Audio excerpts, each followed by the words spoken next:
Hello guys, welcome to Classic Football Shirts. What a venue this is.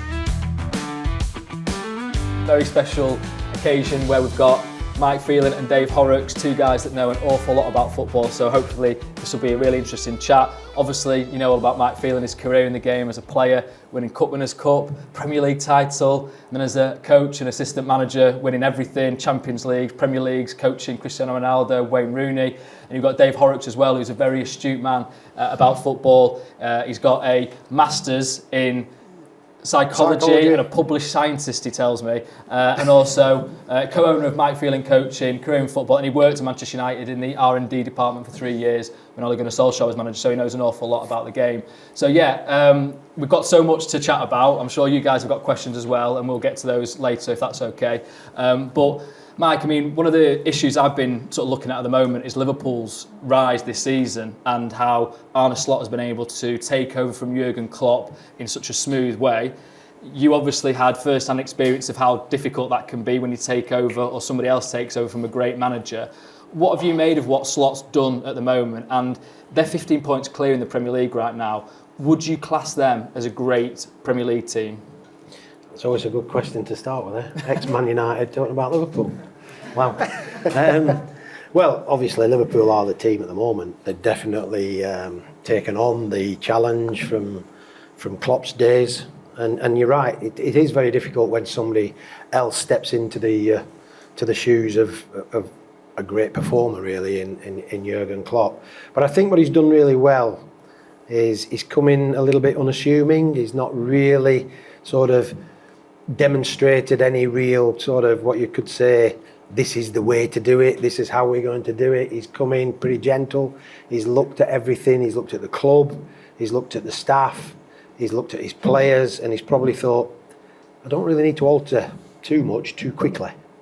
Because ultimately sometimes we all get carried away with ourselves and we think, right, I'm going to put my stamp on it, I'm going to put my mark on this, and we sort of disregard everything that's gone before us. I think he's gone very gently, and to the credit of the players, to the credit of the club, they've allowed that to happen, and the players have probably carried him along a little bit as well. But ultimately his decision making has been top draw. He's made more good decisions than bad decisions, and obviously the message that he's put out there to not just on Merseyside but to football and the Premier League is the consistency he's looking for, consistency in his actions, his words, but also consistency on the football field. And he's definitely enjoying an unprecedented moment, really. Okay, they got knocked out last night, but it was a hell of a game, a hell of 2 games, really.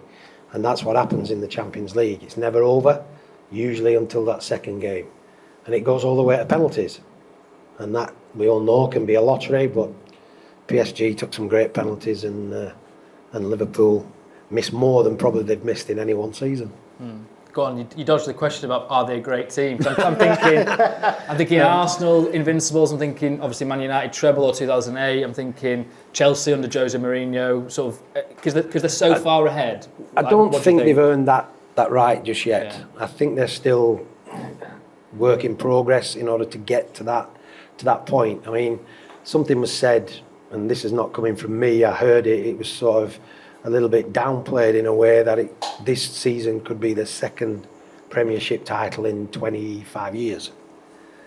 So that says quite a lot, you know. And other clubs have done it continuously. Manchester City have done it on a continuous basis. Chelsea did it over a period of time. United did it over a period of time. So to be considered a great team, I think they are the team at the moment. But to be a great team, they probably need to produce it over a couple more seasons. And just one final one on this little point. You obviously faced Jurgen Klopp's Liverpool, and they were rampant at times against United. What do you think they've changed though with this? It feels like maybe Arne Slot's made them a bit more patient, perhaps. I know he's not changed too much, but tweaked a few little bits. I don't know if you've sensed that at all. Yeah, there's definitely a little bit more thought gone into the way they build up the play and the way they attack teams now. Under Jurgen, it was pretty back to front and then pick up the bits. And they did it really, really well. They did it with pace, they did it with aggression, they put you under pressure. I think the Dutch sort of way of doing things is a little bit more patient, a little bit more build-up. And I think you can see probably more patterns of play in the way Arne Slot's going about it. But also one thing that he has done pretty well, he's kept a fit team. He's used his players wisely.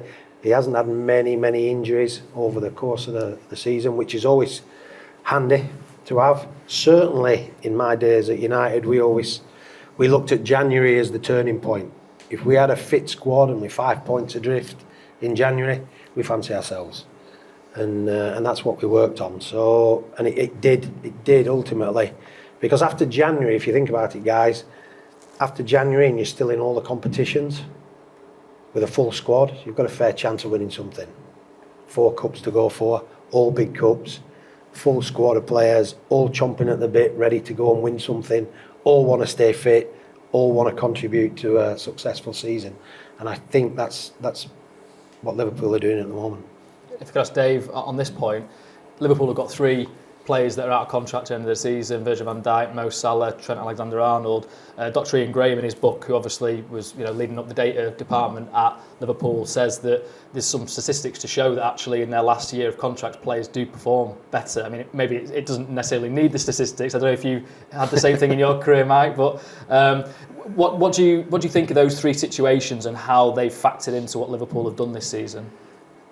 In terms of statistics, I think you can find what you're looking for. As a psychologist and a scientist, sometimes you are looking to be a true scientist for impartiality and looking at all things considered.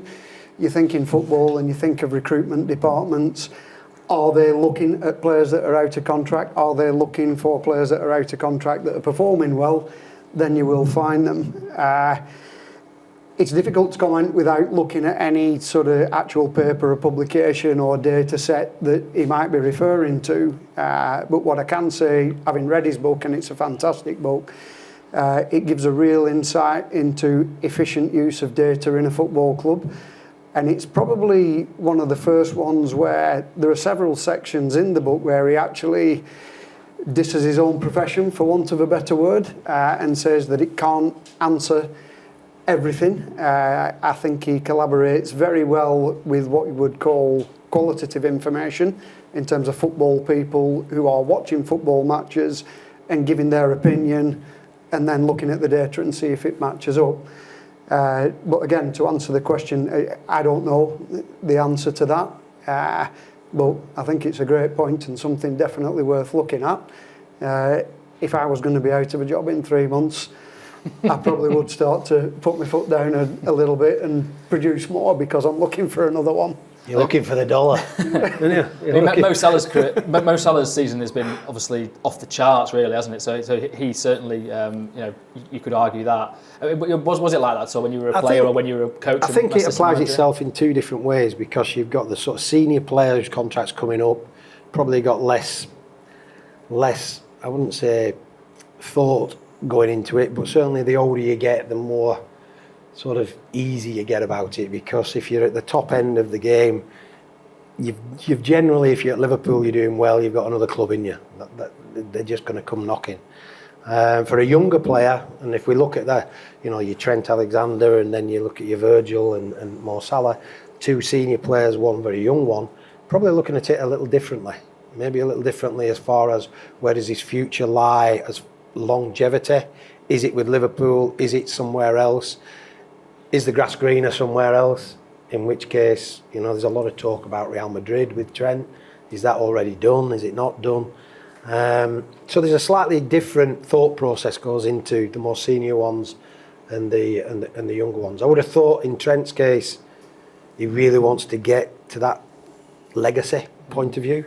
Is that at Liverpool or is it Real Madrid? We all know Real Madrid, they produce, they win things consistently, certainly the big prizes, Europe. And then you've got Virgil, who's probably a little bit more casual on where he's going to end up. If that be at Liverpool, it will be a big deal. It'll be a big contract, probably his last one, and same with Mo Salah. So, again, some players want to chase the dollar, some players want to chase the trophies. It just depends, or both, if you can get it. Well, I remember when I was sort of younger and watching, I remember Ryan Giggs kind of would always get the accusation he's playing for his contracts, and obviously then you get into the later stages and Paul Scholes +1, Gary Neville +1. How much were you involved in those kind of discussions? Like, would Fergie sort of say to you, Mick, they're ready for another year, or would it? Well, it depends on the moment, depends on the game, because it's quite easy to sit there and scoff, you know what I mean? And you can say, oh, he's having a bad game, oh yeah, well, his mind's on his contract, or how much money does he want? Christ, he doesn't deserve that amount of money, the way he's playing. Those things go through your mind, that's human nature. But ultimately, players have ups and downs. They have moments when they're really on it, and that then gets highlighted because they're performing, they're producing, and contract talks start. It doesn't matter whether you're on a 5-year contract, a 1-year contract. Everybody then starts to talk about what my next deal looks like, because it's now at the top end. Then there's the opposite of that, where you're coming to that point where performances are not that good. Historically, they've been good, but all of a sudden they're not that good. What is going to happen? What is going to happen? Do I want to stay here? Is the team performing well enough? So there's a lot of things going on, but ultimately you expect, and that word professionalism comes in, you expect them to be professional. And professional means being available, training, making sure you're ready, you're doing all the things that are right in order to give you the best opportunity to either stay or to move on. And also, in the background to all that, there's advisors, there's people out there who will tell you this, tell you that, probably lining up deals, and that's normal. Agents, working in the background. Agents make money out of players moving around. Pretty straightforward, that. So it's ultimately a whole process, the whole picture, but professionalism is what matters, and it's can you turn up, can you perform, and the rest will take care of itself. I think one thing that you do see when you look at the world's best, there's total consistency. Whether there's a contract there or not, if you look at a Ronaldo, a Messi, you look at Salah now for Liverpool, it's not in their thoughts. And part of my research, one of the papers I published was on Gary Neville, and he talked quite a lot about contracts and going in for renewal. And he was always saying that he was thinking, I was nervous going in, A, whether I'm going to get one, B, how long it's going to be, and what I have to do to stay at this football club. So his primary focus was always football and delivering and training to the best of his ability. And I think that's definitely what you see in the top players. You will never look at them and think there's a dip or there's an improvement. They're good, day in, day out. It's fascinating though, isn't it? Because I suppose in his case, he was playing for the club that he wanted to play for, whereas with maybe even Trent, you've got 3 players there that have seen other places and might want to go to and sort of try and play for those moves. And just on the data point, actually, Dave, obviously that side of things absolutely intimately. Liverpool managed to nail it. City are obviously pretty good at it as well. United, we've seen the owner, Sir Jim Ratcliffe, talk about it not being to the standard that he would like. What do you think United need to do? Why hasn't it gone right so far? Because they have made appointments in data science previously. They have. One of the things that I understood when I was at the club, United were one of the first clubs to start to collect data, and they had a lot of data. It was often said that we had more data than anybody else, and that could be across several different domains. It could be technical data, it could be tactical data, it could be physical data. It could be data on mature players that are already playing, young players that are in other countries where you're trying to develop and bolster your squad. And I think Ratcliffe and Baroda have alluded to this in terms of the number of employees that we had. Sort of putting football aside, I've worked in much larger companies than Manchester United that have run more efficiently in terms of the silos have come together to be able to make an informed decision and then collaborate and use that data to get to the right decision. And I know what data there was there. I'm not in these type of meetings where you're getting to the point of signing a player. Mike was probably sat more in them. But operationally, sometimes I think things probably weren't as clear as they possibly could have been to get to an answer. And I think that is probably what the current regime are alluding to. It feels like trust is such a huge part of that, right? That process where you've got people that come at it from one point of view, you've got the data analysts from perhaps a different point of view, and having that trust between everybody, and then having the wherewithal to go after a certain player that everyone agrees on, and the courage and the kind of conviction of it is essential. Yeah, I think you've got to ultimately have an efficient process at the end of it. And one thing, again, at United, we probably had more scouts than anyone else. We probably had more data analysts than anybody else. We had more coaches than anyone else. There was different managers coming in at different times. And sometimes that needs a leader to be able to say, right, great, we've got all this. This is what we're going to do with it, and this is where we're trying to get to. And it doesn't necessarily mean that you're going to get everything right. I remember listening to Ian Graham 2-3 years ago, and he cited a number around about 50-55%. If you get that right, and you might have similar experience, Mike, where not all of yours and Alex's signing were right, but if you get half of them right and you've got a decent squad and you're building every year, if you sign 3 players every year, 1.5 of them are right. So your squad is getting better and better over time. And I think, for want of a better word, things got lost in the machine at a big machine. One of those players, I don't know if I can put you on the spot here, Mike, but Ousmane Dembele for PSG. Was there any other chance? He's now at PSG, but was there any other chance of him playing for United? Yeah, he was on the radar. Yeah, good players are always on the radar. The question is timing. Is it now? Is it later? Are you planning ahead? Is the potential in there? Is there the real deal there automatically? The Dembele one really is quite an interesting one, because he seems to have flourished once Mbappe and these types of Messis have left the club. So he's actually took on the mantle now. So he may have felt a little bit under the radar, a little bit sort of not in that gang. And now that they've gone, it's freed him up, given him a lot more freedom to play his game, and he's become quite a key figure in it. And I think, just looking at him over the last 2 games, he's probably been the difference in both games. He's come up with the goods. He scored probably one of the easiest goals he's going to score last night in his career. But then you see him the week before, and he was electric, absolutely electric. To answer your question, yeah, Dembele was there. He was brought to the club, not personally. When are we talking then? Sorry? When are we talking? Can we go that specific? Yeah, in the certainly in the Ole Gunnar Solskjaer days. Right, yeah. Those are discussions that you have around the table, and you have opinions, and it's where can they fit into the grand scheme of things? Will they improve the team that you've already got? And certainly he would have done. But ultimately, decisions higher up get made, and maybe that's budget, finance, who knows? But it never got done.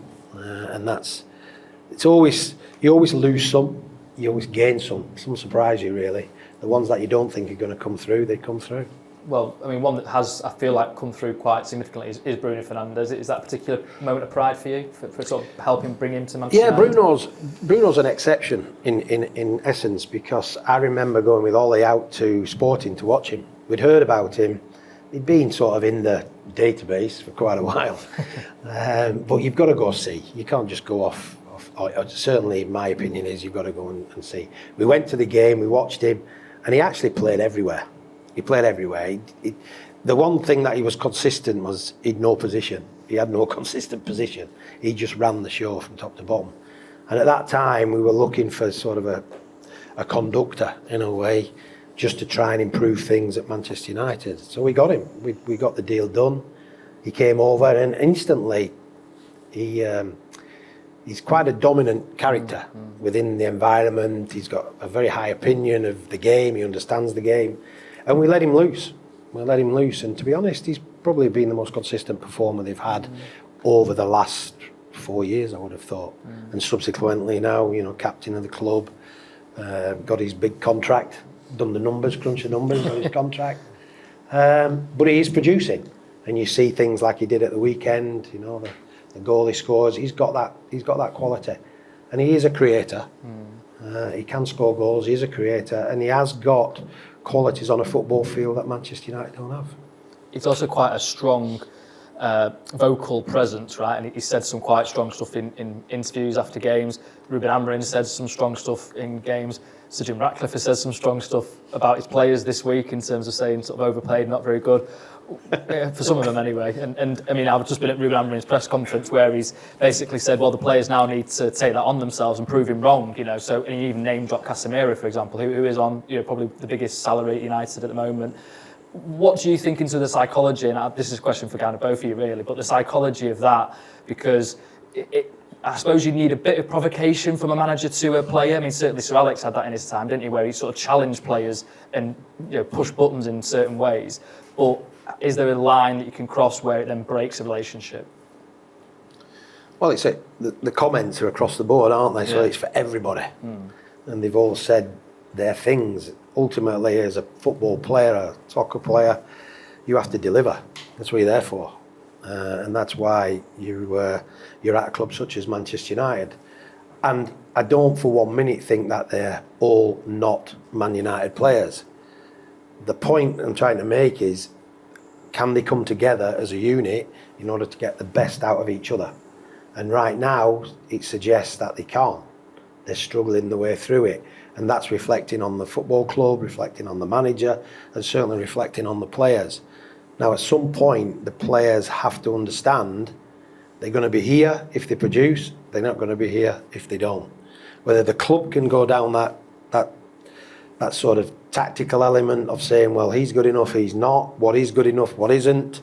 How do you put that jigsaw puzzle together? Because that's going to take a lot of working out. A lot of working out from a strategic point of view, from a data point of view, and what is the outcome of that? What are we actually, what is the vision, what are we looking for? What is the next Manchester United looking like? Because right now, it's certainly not a new Man United and it's not the old Man United. It's a little bit in between. So some major things are all in the talking process right now. The doing is what really matters, both from the football club and also from the players, because the spotlight's on them, it's on the football club, it's every day, it's non-stop. What do you think about the psychology of it, Dave? When we talk about psychology, that can be a data point as well. I mean, what you're alluding to there is a particular comment to a person, and is that going to spark them into action? That depends on those two people, what their relationship is, what the expected outcome is. So there are many variables. But one thing that you can do, and I know that some of the top clubs are doing this, we have data on expected threat, expected goals, possession, balls forward, where you receive the ball, successful passes, tackles, headers, dribbles, all sorts. There are companies and there are individuals out there that collect psychological data as well. So you can get a particular player that's playing very well. And sometimes my question might be, right, you're employed by Manchester United, they're playing very well. Can they play for Manchester United? Can they play in this stadium? The numbers look good right now. And there was a period, I don't know, it's 3-4 years ago, Arsenal went on a fantastic run. They looked like the side was going to finally start to challenge for the Premier League, but they weren't winning any games against the top 4 clubs. And they weren't that successful in Europe either. And I've seen particular players I've tended to watch games at Old Trafford or at City or at Liverpool in the Northwest. Good players that can't deliver on those stages. And there are some other players that might be a little lower in the data, or they might be good as well, that can deliver. And one in particular, I watched him, I think it was 3 times, not in a work capacity, just as a fan at Old Trafford, and it was Jack Grealish. And he could handle Old Trafford. He sort of went there to enjoy himself. He scored goals there. He almost provoked the crowd. He drove his teammates on. And you sort of think, here is a guy who can handle the top level. And he went to Man City. And he went to Man City. But that is signed Donny van de Beek that summer, I think. Yeah. But those are data points as well. And I think for the top clubs as well, I'm not sure it's that hard to find a good player. If you're looking for someone who can play for Arsenal, Manchester City, supposedly Man United if they're up there, the next bit is, have they got that mentality, that discipline, the psychology to play in these games?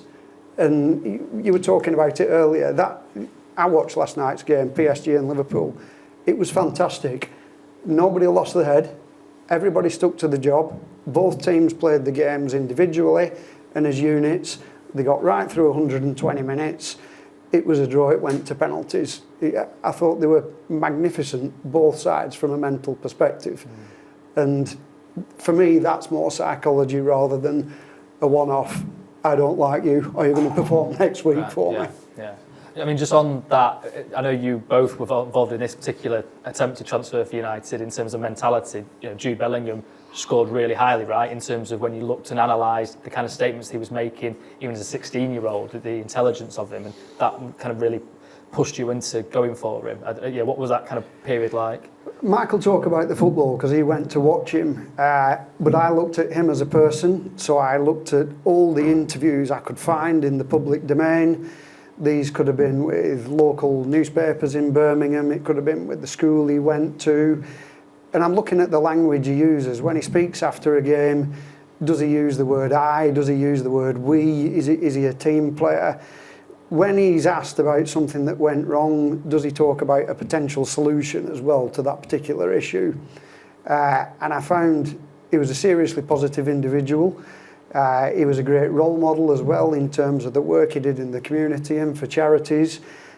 He was a person who would look to help other teammates. And he was very proactive in terms of his engagement with the press as well. You didn't sort of get static one-word answers from him. And what I felt was there was a really mature guy there. And I looked at his family as well. I looked at social media. I looked at the comments that he put out there. He seemed to follow Messi quite a lot.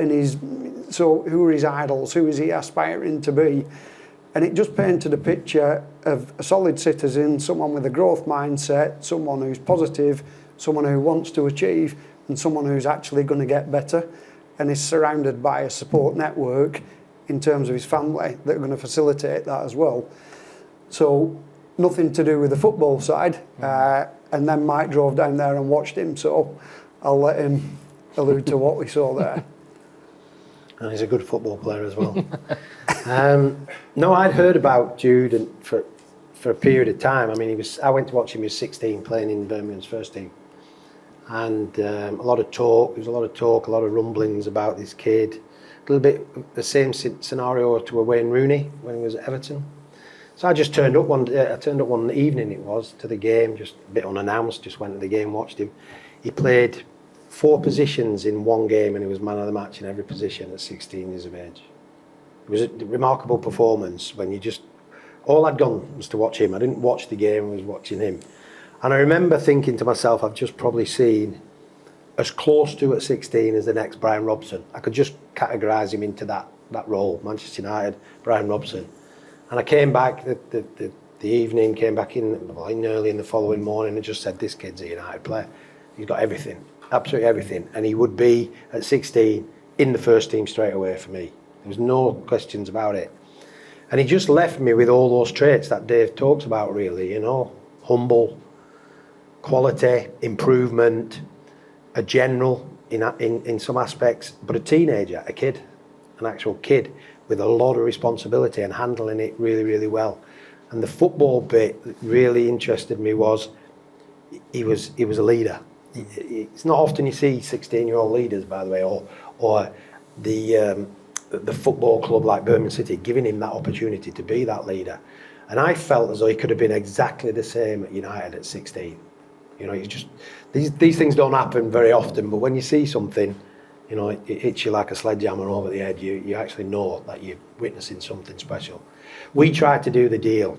We tried to get him in. We tried to do the deal, but he was ultimately exploring all his options. And I think deep down he's gone to the club that he always wanted to be at. And obviously he was at Dortmund for a little spell, tested the water in Europe, but ultimately his aim is where he is now, and that's playing at Real Madrid and also playing for his country. So you win some, you lose some, but an exceptional talent, and I'm not so sure he'd be coming back to England shortly, because he's probably one of the best clubs there is to be at. So not a spell at Old Trafford, you don't think, which is a sort of really clunky segue into me asking you. I don't think they could afford him now. Well, I suppose maybe very 30 veteran, comes back. Well, yeah. I mean, the stadium thing. I don't know if I can put this on you, but as somebody who's played in such an evocative stadium as Old Trafford, what did you make of the kind of unveiling, I suppose, of the projected new stadium by Sir Jim Ratcliffe this week? Have you all seen the stuff? What do you guys think? Eh? It's wild, isn't it? Okay, this is a bit of a mix of opinions there. In a sick that sort sounds of way, like a good response. It is an interesting concept that they've come up with. And I can remember my first recollection of Old Trafford, not just playing there. I did score there actually for Norwich. I think that got me my move to Man United, to be fair. It's on YouTube, is that goal? Yeah, have a look at it. Wow. Before tomorrow, tell me about it tomorrow. So I remember my first moment of going there as an out-of-contract player, talking to Sir Alex, being in an empty stadium.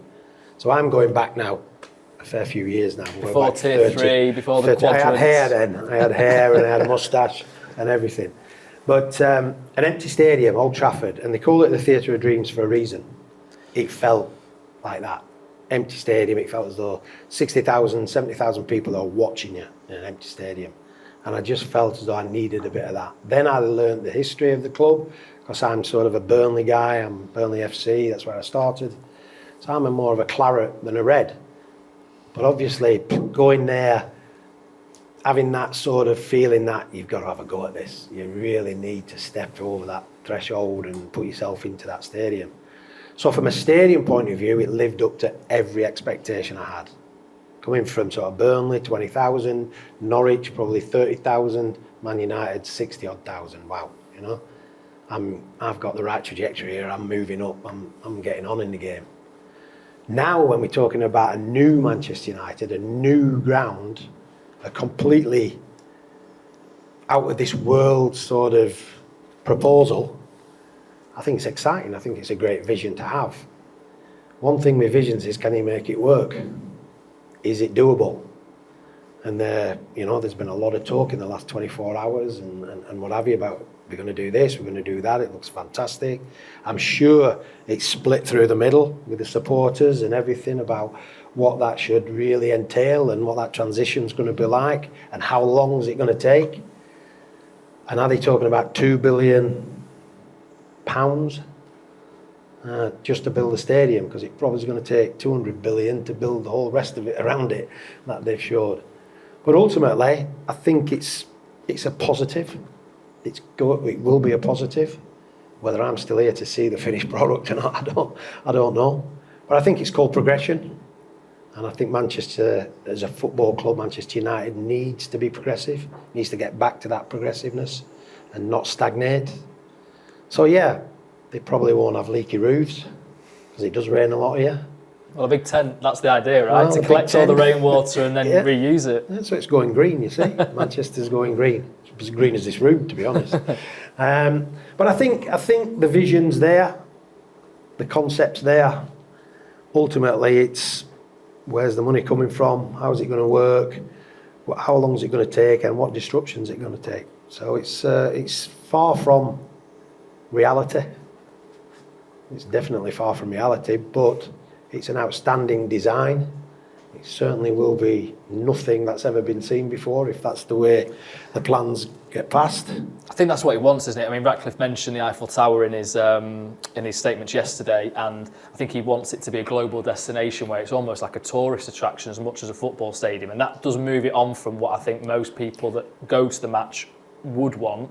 But as you say, progression, is that something that you just have to accept at some point with a football ground when it's Manchester United, which is such a global brand all over the world? I think there's a lot going on. There's definitely a lot going on at Manchester United right now. You know, there's about putting a team on the field. It's about making it serviceable, making it profitable, you know, and then being successful. So there's a lot of things going on there.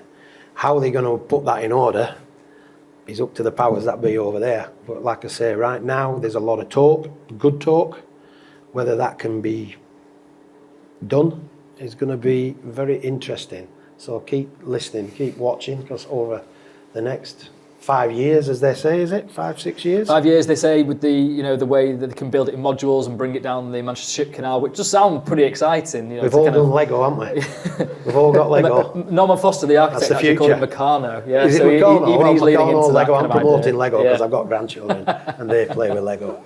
But yeah, that's gonna be the future. Well, I don't know about for both of you maybe, but on the team, like United, obviously now Ruben Amorim's come in, back three, wing backs. It's a departure, right, from anything I think that we've seen from United before. Can a United team play like that and be successful? Because obviously we have this idea in our minds of, wingers hugging the width, 4-4-2 almost. Okay, I know it's been 4-2-3-1 really in more modern times, but that idea of that's what made United so successful. Or is that just what Sir Alex lent into, and then you've got Sir Matt Busby as two great managers in United's history, and actually United don't really have what you'd call an identity that has to be stuck to. Is that just a concept that isn't really have any basis in reality? Well, obviously, everything moves on, everything moves forward, and different coaches bring different ideas. Obviously, the hierarchy, you interview coaches, want to understand the policy, the strategy behind all that, what is their vision of the future. I think it is radical. I think it's definitely moving away from what we all know to be the Manchester United. But I think it's inevitable. Whether it's doable without, major upheaval, major changes, in order to create that next level, that system, that formation, you've got to do the data, you've got to do the analysis, you've got to find the right players to fit into that. What age groups are you looking at? Is the youth, is there experience? What positions need to be worked at? Formations are good, but ultimately you want good players to carry out the tasks that are ahead of them. And ultimately in the game of football at the top end, it's all about decision makers. Who makes the decisions? Who can create the difference? And there's plenty of those players around, both in Europe, both in the Premier League, who can make a difference. The question is, how many of them do you want in your team? What is your system going to look like? And are they reliable to do that? I've been fortunate in my time to have played with some great players, but I also coached some good players, some top players. And they all brought their own individuality to the game. Now, from the management point of view down, you've got to put that jigsaw puzzle together. So you have a Ronaldo, you have a Rooney, you have a Tevez, you have a Van Nistelrooy, you have a Giggs, a Scholes, a Beckham. Wow, great names. Brilliant players, masters at the art of playing football. But have you a manager and a coach who visually can put that together? That is the most difficult thing. And not only when you're doing that, who are you going to leave out? Because that's a debate. That debate will go on all the big clubs. Can Messi play with Ronaldo? Could Neymar, Messi, and can they play together? These types of things. So now you're going into, we've got an idea. United now are thinking about changing the way they want to play. They're going to be adamant. They're going to be strong. But right now, over the last 3 months, is it? 3-4 months? Is the penny dropping? Probably not. It's proving difficult. That doesn't mean to say it won't drop once they get into the next season, the pre-season, and they've probably sort of chopped and changed their rota, their staff. But it's a conundrum. It's an interesting one, but is it doable, and is it, again, what's the cost to all that? The dollar keeps mounting up. You've got grounds, you've got stadiums, you've got players, you've got staff, so there's got to be a rich man out there somewhere. I can probably offer a little comment on that. There seems to be a lot of this is his system and this is what we're going to play, whether we like it or not, and we're going to work until we get it right.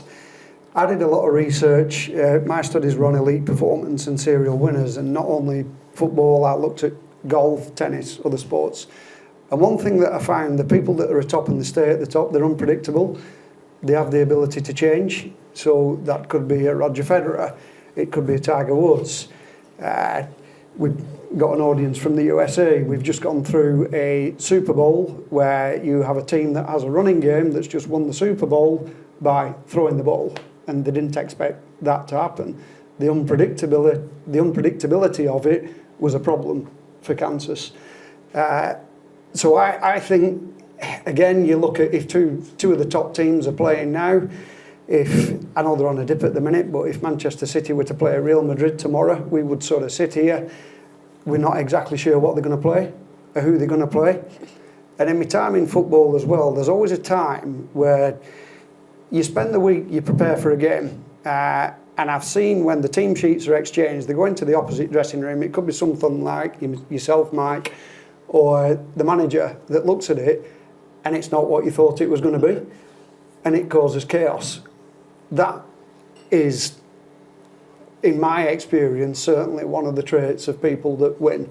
That unpredictability and the ability to adapt to the moment and deliver excellence, like Mike said.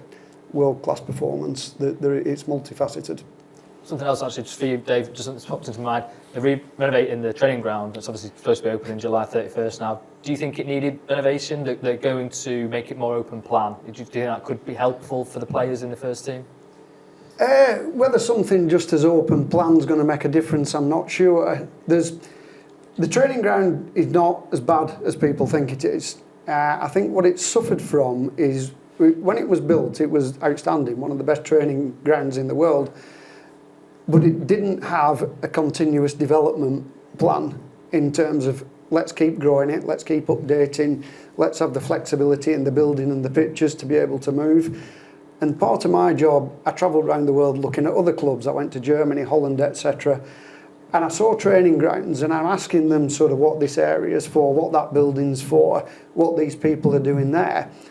And they would describe that to me, but they'd also say, but that will change in 2027, that will change in 2028, because we're aware that this is what's coming down the track and we've got the flexibility to be able to do that. So I think it was more the actual management and the future-proofing of it rather than the structure itself. And when you look at the size of the plot of land that it's on, it is probably bigger than some of these training grounds that are arguably better than it. So I think that comes down to a little bit of design and then maybe a little bit more freedom to the people who are actually running the departments within the training ground in terms of where they see their department going next, but also focus on the core thing, which is the manager, the players, and winning football games twice a week. I think that's where it got lost for me. Fascinating stuff, that. Can I shift it on to Arsenal? I think I'll leave the last question, then we'll open it up to people if they've got some questions as well. They've had 89 points last season, 84 points the season before. They look like they're going to be on course for another high 80s again this season, but they're not going to win the league, it feels like. So 3 big points totals and not winning the league. Do you think that is just a course of circumstance, and ultimately they will get it to a point where they do win the title and they're kind of building, they're growing, they've got a young enough squad to do that? Or do you think that's going to leave some scarring that actually they're never able to overcome because they've lost now 3 leagues in a row, having got quite close? Well, disappointment affects you in different ways, doesn't it? I think with sort of points totals, everything seems to be growing, as far as points, because teams are in the Premier League, all the teams are decent. Exception probably to that is sort of in the bottom 3. Coming up from the Championship into the Premier League is a great achievement, but it's a massive task to be competitive with the other teams that are already in there. And history tells you that, but it seems to be getting a little bit harder each year. At the top end, consistency is one thing. Now, we can talk about points and we can talk about the game, but ultimately you have to win your big games. You have to win the big ones. And the big ones probably come in batches. So it might be 2 or 3 games in a spell, you've got to be on the money. Because after that you can gain your points, you can do that, but the big games are the ones. So you get Arsenal playing Liverpool, Man City at the height, and then say Man United. Those are three massively important games that you need to win 2 out of the 3 at least. And that's the same for the opposition you're playing against as well. So there are moments in a season where you really have to be on the money, because ultimately that is the decider. It goes back a bit to what Dave said about individuals winning your matches, and usually they're the ones that think outside of the box. There's no tactics in that. It's just pure and utter brilliance. A moment in the game that changes the course. Something you've not practiced, something you've not worked on, but somebody in your team has made the difference by making a decision in the moment. Arsenal probably have been building really well. To answer the question, are they going to get over the line? Nobody knows, because everybody else is thinking the same thing. So all the top tip, Man City are going to change. Man United definitely are going to change. Chelsea are on the up, or they're trying to get to that level again. Then you start to talk about your Brightons, your Newcastles. Don't rule out a Tottenham. Aston Villa. Aston Villa. So Bournemouth now have we're been talking, fantastic this season. rather than talking about Liverpool, Man United, Man City, Chelsea maybe, we're talking about 8, 9, 10 clubs now. So we're getting to that point now where the points are climbing, but everybody's been pretty consistent and being consistent in performance and being challenging and being competitive. So can Arsenal win the league? Yeah, of course they can. At some point they can. But disappointment can be a good thing because it can spur you on, but it can also be a bad thing because you're never quite getting over the line. And that can be a hard thing to accept. And also, if you're going to do it, who you're going to do it with over a period of time. And certainly my recollections of United, once or twice we changed the strategy or the concept in the group, the dynamic in the group, probably changed the team every 3 years. It was as quick as that. It might not reflect that way, but if you look back, 3 or 4 additions over a 3-year period made the difference. It took us to the next bit, Easier when you're winning. When you're winning and you're winning trophies, you can add 1 or 2 or 1 player, makes a big difference. When you're just on the cusp, is it 2 or 3 players, 4 players? Have you got the ability to do that? Because you don't get a player now for under 50 million, really, do you? That's going to win you the Premier League. And you can pay 100 million and still not win the Premier League. So it's a big, big challenge. But can Arsenal win the league? Yeah. Did they believe that they can win the league? Yeah. I think that's it, because everybody else was going to stop them doing that because they want to win the league as well. It's the belief, isn't it? Because I think, obviously, in your time, you got close to the year previous and Leeds ultimately picture, but it was only that 1 year. Whereas if you sort of think if you'd done it 3 times, would you have been like, oh, what are we doing here? Yeah, well, I would think if you've done it 3 times on the spin, then if you're a coach or manager, you're probably thinking, well, these guys aren't going to take you over the line. Right. We need to change something here, because if you don't change that, somebody's going to change you, because you can't get there. And that's what happens. If you get 3 years in this game as a manager, you've done unbelievably well. You're probably looking at 13 months on average. You've just had 3 weeks at Plymouth. I had 2 weeks. Last trip to the South Coast. 5 games in 2 weeks. Didn't even get a training session. What was that like working with Wayne Rooney on that one? Very good, really good. I was very, very pleased in the way Wayne went about his business and the way he understood the game. I was quietly surprised in a way, because I'd worked with Wayne as a player and I knew Wayne Rooney as a player. Unbelievable player. Talent, aggression, great mindset, a winner. When you step over and you go into management and coaching, has he got that Wayne Rooney in him? Has he got that in his team? And I was really pleased in I know it was only 2 weeks, but I was really pleased at the way he came across, the way he handled the dressing room, his players. He had that. The players listened. They were learning things. Ultimately, you fall down because you're not a championship team. You've not got that experience. And that's not just Wayne, that's some of the players as well. And hopefully Plymouth will get that. But they are struggling, and your manager pays the price because he just couldn't get the results. And I paid the price with him because I was there alongside him. I think that's a good point to put out for questions, if people have got some questions they want to ask Mike or Dave. Is the US going to win the World Cup? That's unfair. Is Pochettino going to do the business? Some good young players though, eh? What's your favourite game you've ever coached? My favourite game I've ever... I was sort of indirectly involved. I was sort of first team coach with Carlos Queiroz when we won the Champions League. So I had a small part to play in that, really. You know, there was the manager, Carlos, myself, trying to work it out how to win this game of football. But that, from a memory point, I cannot remember the game. I can't remember the game. I've not even watched the game again. But it just went in a blip. But emotionally, I can remember it. I can remember great first half, not so good the second half, but not out of the game. Go to penalties, anything can happen. And I remember sitting there, knowing who the penalty takers were. And if you think back, we put on a player just before the end of the game in Anderson. He was called Anderson, the Brazilian boy, who could take penalties, top penalty taker. And the reason he was a top penalty taker was his mindset. He was so strong in his mind that he didn't matter. Give me the ball, I'll score. And we put him on. at the end, hoping that it would go to penalties because there was still a bit to play. Wes Brown came not off. many. Wes Brown came off, you're right, yeah. Good memory. See, he's got a memory, I haven't got it. And so we get to penalties. Now, the emotional roller coaster of penalties is unbelievable. So I'm sitting there thinking, do I watch it? I've got to watch it because it's a moment in time. How am I going to handle it? And you know when your heart's starting to race, penalties are going in, it gets down to that last little bit and you're thinking, this is the moment, you know what I mean? This is going to make or break me. If we lose this, it's all been worthless. If we win this, wow, I'm out, celebrating. Penalty miss, penalty saved, da-da-da. And then the final one, John Terry steps up. Says he slips, but he got it all wrong. He got his footwork all wrong, didn't he? Miss it, the ball.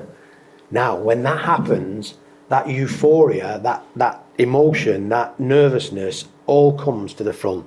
Now, I've told this story before, but I'll tell you guys. I suddenly thought I was 21 again. My heart was absolutely pounding. I jumped out of the dugout. I ran after Edwin van der Zaar, who's halfway down the pitch, by the side of the post, lying on the ground. I was running down there, and I can't run. My legs are gone and everything. So now I'm running, and my heart is coming out of my chest. It's literally there. My heart's getting to Edwin before me. So literally, Edwin's on the floor. I dive on top of him. I'm all over Edwin, and I'm thinking, this is the happiest moment of my life. What I didn't realise is, or my stupidity, 30 other people came running behind me. And they all piled on top of me and Edwin. And I'm thinking, well, if I'm going to die now, what a way to go. I thought my chest was going to cave in. I literally did. What a stupid thing to do, but it was the moment. And that, to answer your question, was one of those special times. And at no point, actually, in the whole lead up to that final, did I ever think we would lose that. It's just something that goes on in your head. There's no way you're coming away with a defeat. And it's there. The medal's there. The moment's there. But I've never watched the game. I can't even remember the game. I can just remember that penalty moment. And there you go. Great. But that's one memory, but there's quite a few others. But it's a good one. Very good one. Yeah, so I have a question about loan moves in general, but... Loan moves. Yes. This is a Man United fan as well, isn't it? He's got I saw the badge, yeah. Specifically, Manchester United, so you're seeing them like Anthony and Sancho and Rashford working the club on loan, and you've seen Anthony have man of the match performances, and Rashford making immediate impacts, Sancho even getting a breath of fresh air now. Why do you think they're able to do this? Is it because they're able to alleviate some pressure, or because they're able to find some confidence again? That's a really good question, because it does work that way sometimes. You know, sometimes you don't always find the right place at the right time. Now, if you think of Sancho was the top player in Europe when he joined Manchester United. Top. His performances were above anything else. So the actual moment to bring a Sancho to Man United was the right moment. You think again about a Rashford, come through the ranks, kid, straight from school into the establishment, performs well, gets into the first team, absolutely flying. Then hits a bit of a moment, dips. These things happen, this is human nature. Then you think of Anthony. Anthony comes all bells and whistles, and he's done what he's done, comes to Manchester United and just doesn't find it. And the reasons these things happen sometimes is it's not the right environment for you to be in. And also, you're being judged pretty specifically on what your transfer fee brings, what your ability brings, and if you can't produce that, the noise out there and the noise around it becomes unbelievable, because expectation's there. They expect. And I think, again, resilience comes into it, mindset comes into it. Can you handle that? Because believe you me, at clubs like Liverpool, Man United, Real Madrid, Barcelona, 90% of your game is, can you handle that? Because you bring your A game, your A game's in you. It's just, can you bring it from training ground onto the field, and can you live up to the expectation that every one of us have, because you're there, because you're at that club. And sometimes it surprises you, you know. You can come, you can go to a club, it doesn't work, you can move again, and it's lift off. And also, coaches, staff play a big part in that. What is that environment like? What does that management team bring to you? Do they try and change? You know, it's like bringing in a centre forward and playing him centre back. That happens. It's like bringing in a right back and he ends up playing wing back. These types of things. So it's not it's not a science. It isn't a science, but ultimately it comes down to what's going on in here a lot of the time, and can you live up to that expectation? And sadly, some do and some don't.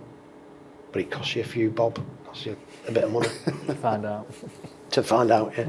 So Mike, Dave made a comment earlier, made a reference back to American football. I think it's ironic that he's wearing a Dallas football sweatshirt. Dallas football is considered... It's not the only one he's got, by the way. Right, He's got one of everyone. But I've seen maybe perhaps some interesting parallels in their organization in Manchester United. This is a program for me growing up that was winning everything. The last 20 years or so, they've not been winning. They brought in the top coach. They brought in a roster. They spent a lot of money. They're not winning, and there are a lot of people who are saying why, and they're pointing back at ownership. Do you see any parallels in their organization in Manchester United with regards to ownership? Ownership's a big thing now, certainly in the Premier League. You know, in my day, they were chairman. They were usually the guy from your town, your city, probably influential. They took on the club and they went from there. Now, ownership is multinational. It's from everywhere. With that, you know, we've got plenty of Americans involved in the Premiership, and I think if we take it back a little bit further, you know, they talk about it as a franchise, and typically, you know, American talk, whereas in England we don't talk like that. It's more, what are you doing for the supporters? What is that tradition? What is the environment like? What is Manchester like? You know, what's the culture like? These types of things. So ownership's a big initiative now. Can they grasp the metal and build something? Most clubs are trying.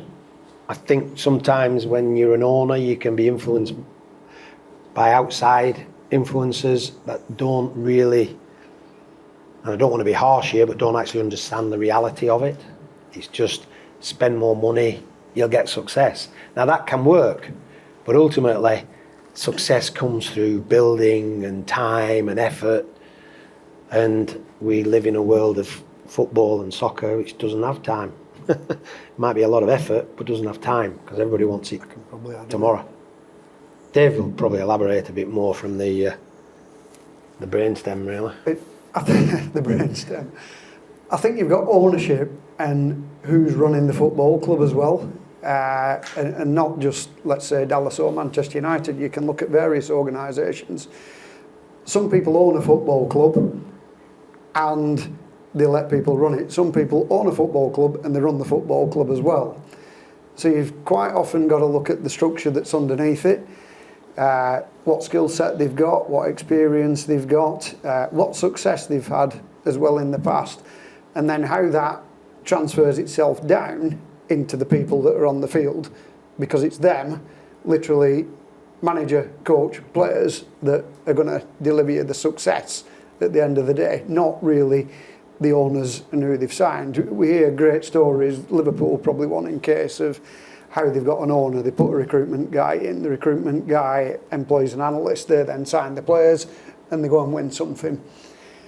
There's a lot of mistakes as well along the way in that, and the players have won it and Jurgen Klopp has won what they've won. So I think with the modern owners, there's a world where they've got to be just as diligent with the people that are running their organisation as they are when they're buying a player. The amount of questions that you get from the top when you're asking for £80 million for a left winger is phenomenal. Sometimes when you've got someone who's director of X department, it's sort of the first you know of them is, here's so-and-so, pleased to meet you. And you look back at the qualifications sometimes, some are good, some are indifferent, and some you think, oh, right, okay, I'll work with it and see where we get to. So I think there's still a grey area, and it's an area that's in transition as well, because in sport, head coaches ran football clubs, and managers ran soccer clubs not so long ago, really 15, 20 years. Some clubs have transitioned from that. Good examples in this country are probably Brighton and Brentford, arguably Bournemouth now, you look at their position, and some haven't. So that's, sort of, you mentioned it as a science, that's a world that's not necessarily been perfected for me right now. The owners and then the structure underneath them. Things, just on that, things seem to be getting bigger, but ultimately small is good sometimes, you know, and it's quite easy to be expansive and yeah, we need this, and we build and we build and we build, and before we know it, we've forgot about really the small ingredient that needs to be there, which is people, right people, all pulling in the same direction, all on the same wavelength. The bigger establishments get, the harder it is probably to control. So small sometimes is good. I can remember COVID, when COVID arrived. We were fortunate as sports people, we could train every day. We were tested every day, but we had to do our thing. We had to conform to certain rules, but it became smaller. We didn't have to worry about the frills around the edges. We didn't have to worry about all 400 employees or all 120 players. No, we just had 28 players, 6 staff, a couple of physios, a doctor, all working in a smaller environment. There was no sort of open training ground. It was just confined into one area. And you know what? It worked an absolute treat. We got very few injuries. We got very few problems. Players came, trained, went, played the games. Very little sort of, I can get changed in the morning, disappear to the other end of the building, go and do this, go do that. Never in the dressing room. All these things became so small but so intimate that you got control. It was amazing how control came back. And it worked for us. It literally worked for us. Now it's obviously expanding again and getting bigger, and all these training grounds are massive. You look at Carrington, there's something like 20 fields there. The newer training grounds now are more than 20. But really, you only need one field to train on, I think. A groundsman will want more because he wants the best pitch ever, doesn't he? So you might have 4 for one first team. And then they won't let you on them. And then they don't like you going on them, yeah. They don't like you training on them. But what I'm saying is, you can keep it small and intimate. It doesn't have to be huge, because huge brings attention to other things that you don't really need to get involved in. So that's the psyche of ownership and brand and merchandising, and everything comes into it, and it all goes with big is best. So I have a question that is probably it's a simple question, is on that We like them. everyone in here butts heads on, and I know Cole has, I know Star right here definitely has, and as a Man United fan, I'm a little shocked in his answer, but Messi or Ronaldo? Oh. Well, I've worked with Ronaldo and I've been done by Messi. Twice. For me, I mean, it's a non-comparison really for me, because they are 2 different individuals with different mindsets and different attributes. But having worked with Ronaldo, fantastic. For a coach, an up-and-coming coach, but also an experienced coach, the second time round, standards here. Massive, massive standards, which most top players in any sport have. Huge standards, huge individuality, huge team ethic, but the standard is off the scale. So when you're working with someone like Ronaldo, he actually challenges you to bring your best self every day, because he's going to bring his best self every day. And if you're not on your money, he's not having you. He's not going to work for you. So from that point of view, Ronaldo, outstanding. From my point of view of Messi, he once scored a header against us at Wembley in the Champions League final when nobody knew he could head a ball. Have you seen that? Have you seen it on YouTube? Rio Ferdinand. What was he doing, eh? He was that far off his head and he couldn't make the distance up, and there's Messi, comes in back post, heads it in the back of the net. But now you're talking about a proper individual. And his skill set, his dribbling attributes, his one-on-ones, he was as good as I've ever seen doing those basic things and really doing them well. But both of them together, if I can go back to both of them, courage. Both of them had unbelievable courage.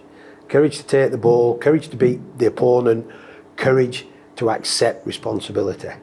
Both of them had it in abundance. So to split them, I would find it impossible, but to say Ronaldo, because I've worked with him, I understood exactly what he brought every day. Ronaldo's great strength was he came in, he trained, as soon as training was finished he did extra, then he went away and recovered to do it all again the day after. He was remarkable at that and still doing it now.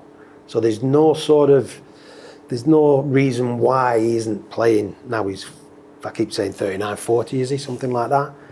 That's the reason why. Because he brought his best self every day to be prepared to train and to work. That takes some doing over a period of time to keep that mindset. And I'm sure Messi's doing this. I mean, Messi now has transformed Miami, Florida. Wow, unbelievable what's going on down there now since he turned up.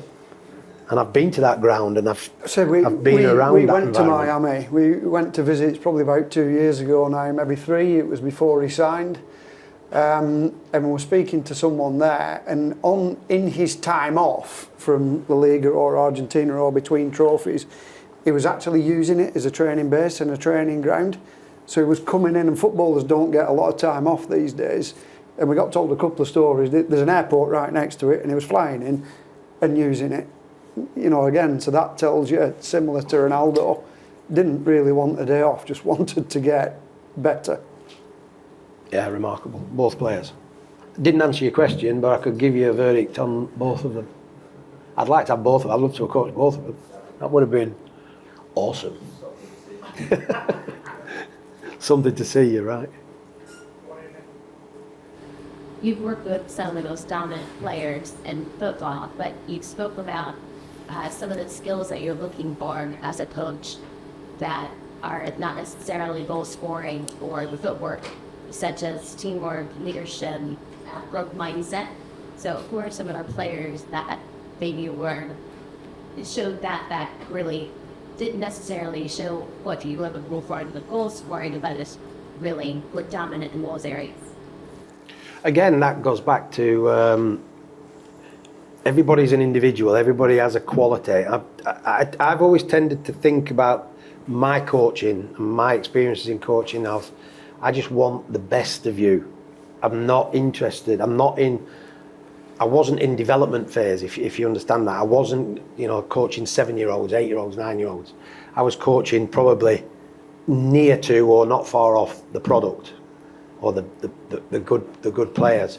But what I wanted was consistency, but I also was looking for strengths. I was only interested in strengths. So I want your strength, but I want your strength, and I want your strength. I'm not interested in your weakness, because I can find somebody who's got your weaknesses as their strengths. So my objective was to bring that together. So literally my mindset was, give me what you got. We'll find out tomorrow. Let's see what you got. Okay? You're not there to impress me, you're there to enjoy and play tomorrow. But ultimately, just bring your best. Now, through your best, I will get the best out of somebody else.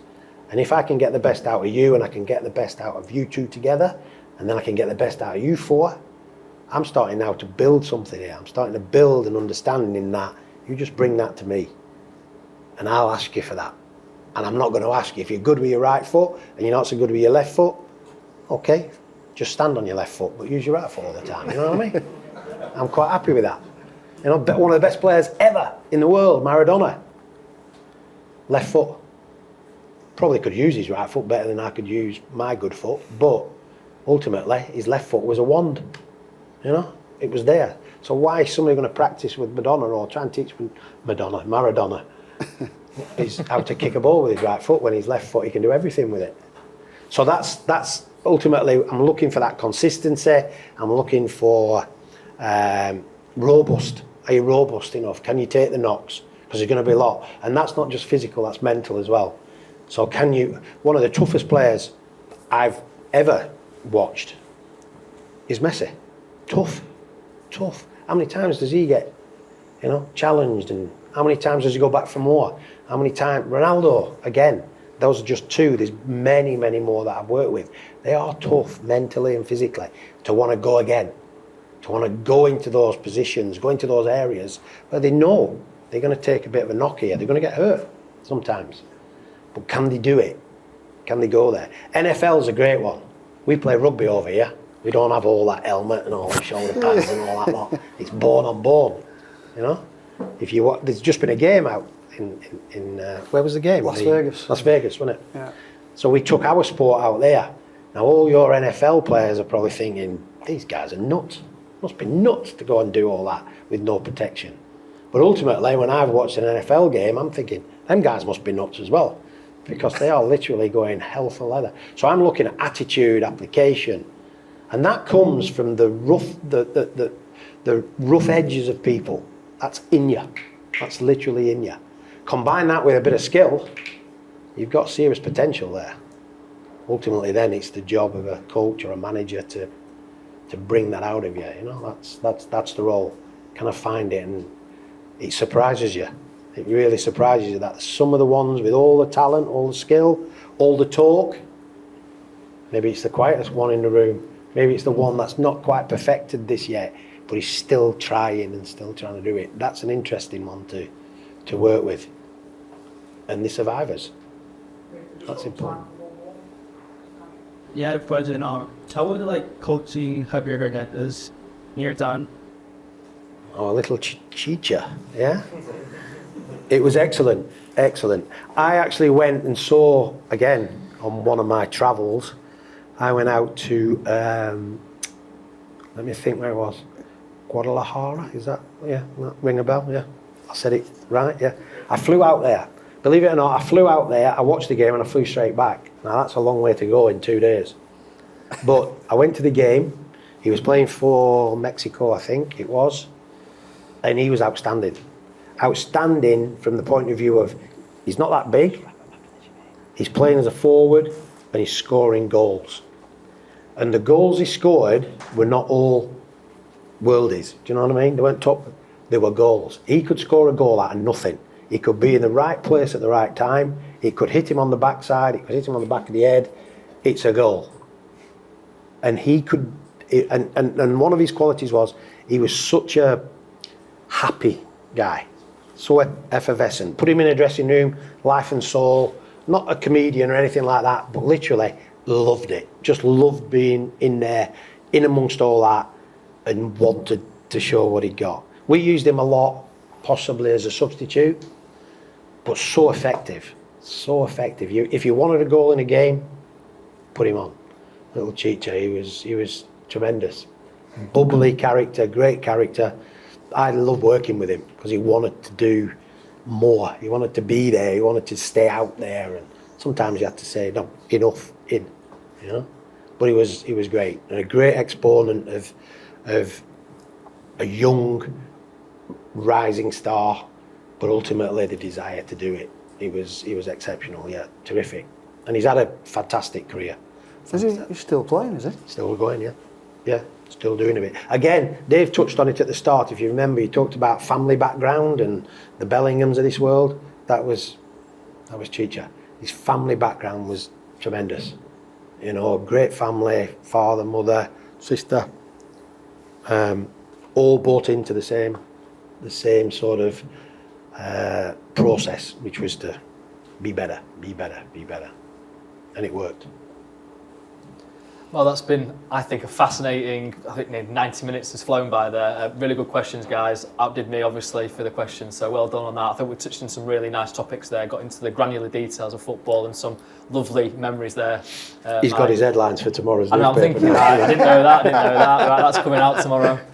So anyway, thank you so much for listening to all this. I think we'll wrap it up there, but yeah, maybe a quick applause for these guys for giving their insights.